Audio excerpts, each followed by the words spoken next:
For those of you that don't know, I'm Maggie, and I'm really excited to be bringing you this home decor DIY video. This has been in the works for a while. So backstory, I moved into a house in May of 2020, and since then it's been an extremely slow grow to turn this house into a home. Furniture is expensive, home decor is expensive, and there are certain things that I'm willing to splurge on, like furniture that's gonna last forever, and then there are other items like simple home decor that I'm not willing to pay a pretty penny for when I feel like I can probably make it myself. So there are two DIY projects that we're gonna tackle today, and both items happen to be dupes for McGee Co products. So if you've never heard of McGee Co, it's a company that's founded by a husband and wife, Shay and Sid McGee. They run a home decor website, but then also an interior design service. They also now have a show on Netflix called Dream Home Makeover, and they have a permanent line at Target, much like the Magnolia Hearth and Hand line. So if you've never heard of them before, now you're definitely gonna notice them everywhere. The thing is, I love their style. Don't get me wrong, we have so many of their items in our house. Two of these gorgeous side table lamps, this tripod floor lamp, lovely little rug, this pillow, this pillow, this pillow, and this pillow. But there were a couple of things that I noticed that were either way too expensive or too big for our space, and I wanted to kind of customize them to fit our needs. The first project that we're gonna tackle is the least expensive, and that is a dupe for the really beautiful kind of large scale wooden decorative beads that they have at Target right now. These retail for $25 and I really loved them. The wooden beads are all different shapes and sizes, and it's honestly a really large scale. So I do think that the $25 value is awesome, especially now that I've stepped back, bought items, and made something that's very similar. When I was initially looking at it at the store, I was like, man, these are a little bit too big for where I want to place them. It would have just overwhelmed the space and kind of taken away from it instead of just added a little texture with the decorative beads. So I set out to make my own, something that would work a little bit better with our space. So I turned to Michael's and I bought all of my items there. The good thing about Michael's, especially for the wallet, is that you can typically get things on sale always. They're always running some sort of 20% off or 40% off, and I definitely recommend signing up for their email list if you're somebody that likes to DIY a lot like I do. So now I'm gonna demo for you how I made it and what materials I used to do so.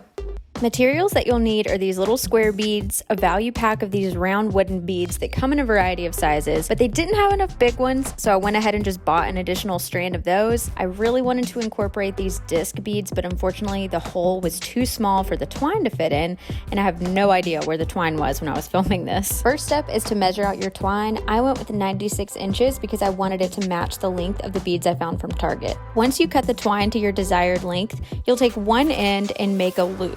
Now I started by tying a slip knot because I wanted to have the option to adjust the size of that loop. But once you've settled on a size that you like, go ahead and knot it once more so that it will stay in place. You're only going to make one loop to start, and that's going to serve as the end kind of stopping point for your string of beads. The other end needs to remain untied so that you can thread the beads on. Stringing the beads is definitely the most fun, but also the most time consuming, so I highly recommend a great cup of coffee, TV show, or movie while you do this. My biggest tip for you is to make it your own. Don't follow any sort of pattern and make it perfectly imperfect. Group your beads in odd numbered groupings, like groups of 3, 5, 7. Once you near the end of your string, be sure that you tie another loop at the bottom of this strand of beads, just as you did in the first step of this process. I don't recommend doing this if you're about to go someplace because that is so messy. Now it's time to make the tassels. Grab any sort of material that equals the same length of the tassel that you want to create. In my case, I went for something that was about 6 inches long,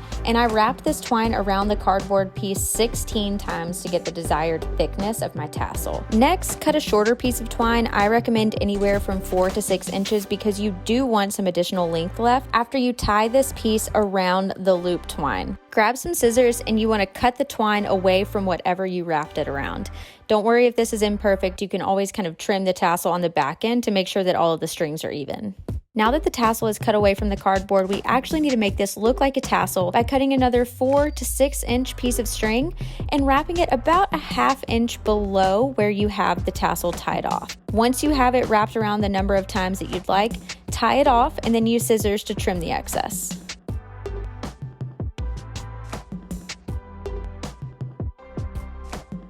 Repeat all the steps related to the tassels twice because you want one on each end. Now we're going to attach the tassels to the string of beads using the loops that you made at the beginning of this process. This is why it's super important to cut a longer piece of string when you tie off your tassel initially, because those are the pieces that you're going to use to tie it to the loops.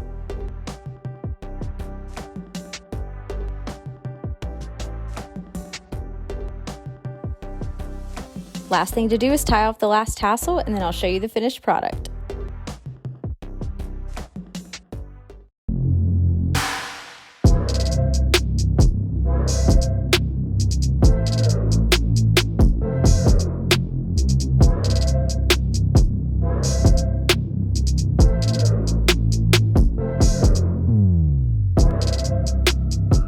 I was really excited with the way that these turned out. I feel like these can kind of hop from place to place in our living room and look seamless. They look great on the coffee table. They look really good on this kind of side console table that we have. And I love that they were a lighter wood color because it complements the floors in our living room really well. And I feel like the Studio McGee beads were a little bit richer in color and a little darker, but that is one big point that I want to make. Because these are kind of raw, unfinished wood, you do have the option to customize these. If you feel like white or terracotta or even a darker stain on these beads would work better in your space, you have the option to customize it because it is just kind of a blank slate. The second project that I want to talk about is a little less of a DIY and more of me just getting more creative with my resources. So when I was designing our master bedroom before we ever moved in, and I was just kind of collecting the pieces for it along the way, I was using this beautiful inspiration photo from McGee Co. The colors were really gender neutral. It created a really comforting, serene environment. And so I did my very best to copy that photo. Now you'll notice above the bed in that picture that they have these really antique looking botanical prints. And so I went to her website because I was like, oh, I'll just go buy those.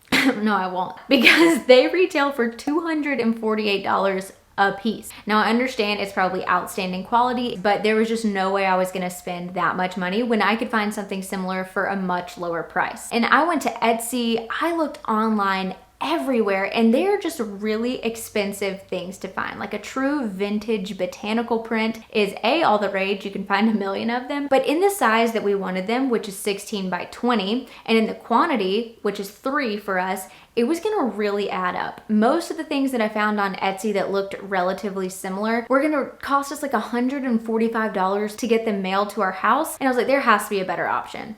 So I went to Pinterest and I ended up finding this blog called Bless Her House. And on her website, she has a ton of downloadable free prints. All you have to do is subscribe to her blog. So I'm gonna outline all of the steps that I took to download these gorgeous vintage botanical prints for a fraction of the price. To access the printable botanical prints, just visit blessherhouse.com and in the search bar, type in botanical prints. You'll notice that she has a lot of different printables, but it really does not matter which one you click on. I just clicked on the first one at the top, and it takes you to a page where you enter your name and your email address. She will then send you an email that has a link and a password, and it's very important that you hang on to that because that's how you'll access her printables going forward. So you follow the link in the email, put in the password, and then you get access to a shared Google Drive of all of her downloadable prints. Be sure that you click on the one that says Botany Art Set. Those are the flowers that I used for our project.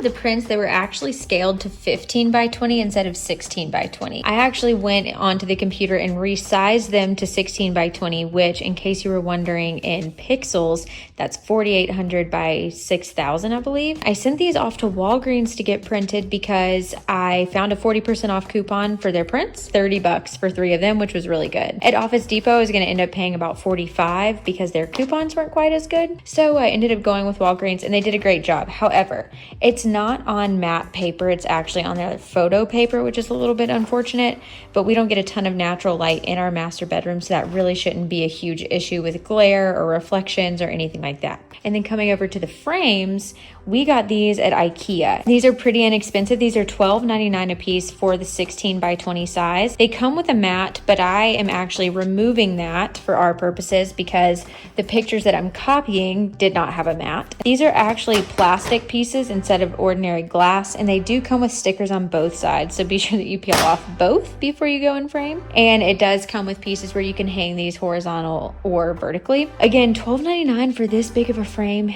is awesome. So for the 3 total prints that I have here, and I'll show you the finished product, I ended up paying a grand total of $70.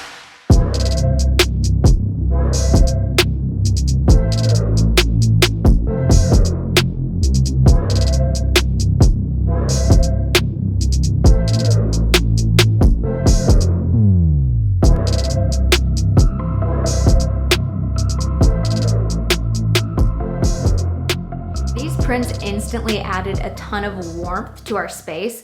All of the walls in our house are white, and so just adding kind of like deeper, richer colors, and especially going for an antique print that was a little bit yellowed and looked a lot older, added a ton to the space that we didn't know we were missing at the time. I love that our gold frames kind of complement the goldy, bronzy curtain rods that we have picked out, and just overall, it's a very warm, soothing space and really achieves what we went for.